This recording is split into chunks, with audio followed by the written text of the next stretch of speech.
but no, but actually, I take you back to a good point you just made when you were like, "Oh, I don't blame the players because they're the best." Yeah. That they can like obviously I play hate for the to see national that. team. Yeah. But that's actually a really good point because I actually don't think that. How do we know they're the best? Because Yeah. we've Yeah. got no system. So I actually think the Yeah. reason why England, for example, and like obviously you've got the youth national teams, like England obviously has Sunday League, and academies players get picked up at 5 or 6, nurtured and everything like that. Is that everyone who kind of hasn't made it as a professional footballer can easily sit back and go, well, they've got the best talent. We Yeah. trust our system, and we know that we're putting the best players on the pitch. No matter how sick you thought you were when you were younger.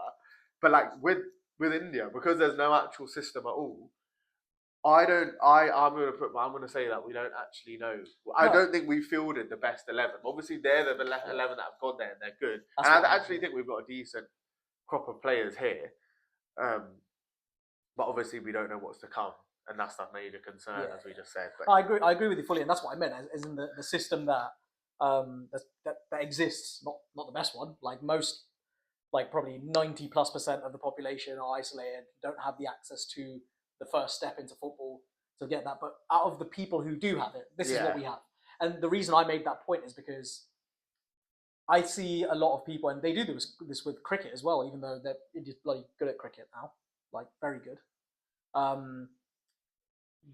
Their own people, a lot of the time, who aren't into football very much, will be like, why is our country not producing it? And then the hate goes to the players because they're on the pitch. So the reason I made that point is the players that are representing us now, it's not on them. They're the best that was produced of the system that we have. I completely agree with you. The system's what's got to improve so we cover more people, give more people the opportunity, and that diamond in the rough isn't missed, basically. But that's key, right? Because everyone always goes, 1.5 billion, which of course we're not like we should be way better than what we are. Then if you actually just break it down, okay, look, there's how many teams? 12, 13 teams in the ISL. Okay, I don't know how much is 12 times 20, not that many. Yeah. And then what, 240? Take away I don't even think they'll probably have roughly about 20. Then take away all the foreign players from there. Let's just make it a round number. You probably actually, if you've gone from 1.5 billion to now picking the national team from about 100. Yeah. So yeah.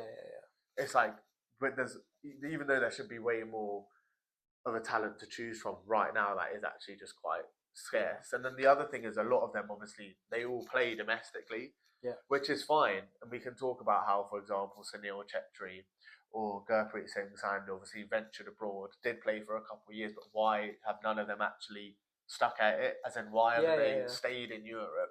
Why have they had to come back to?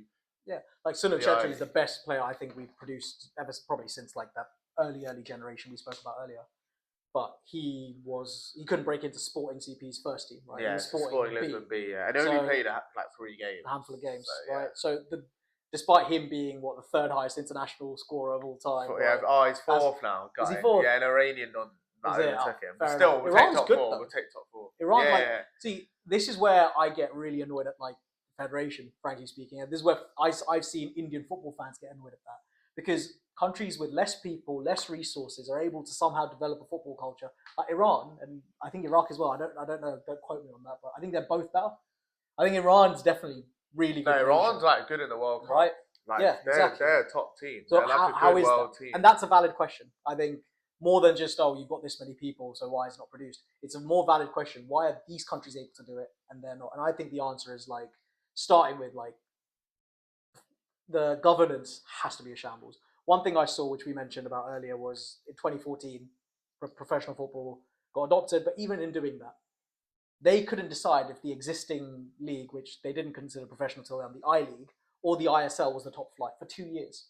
So we had 2 simultaneous competitions, both claiming to be the top flight of Indian football. It's ridiculous. Right? They did the same thing, by the way. They don't know this, actually. This is a bit off topic, but quickly. They did the same thing with the IPL. There was an IPL and there was an Indian something else league. I don't even know it now. But they were both claiming to be the main Indian league, and that other one just went into obscurity. And the IPL just stuck it out because Brendan McCullum hit 150 in the first game, and then they were like, the game never had a chance, basically. Yeah.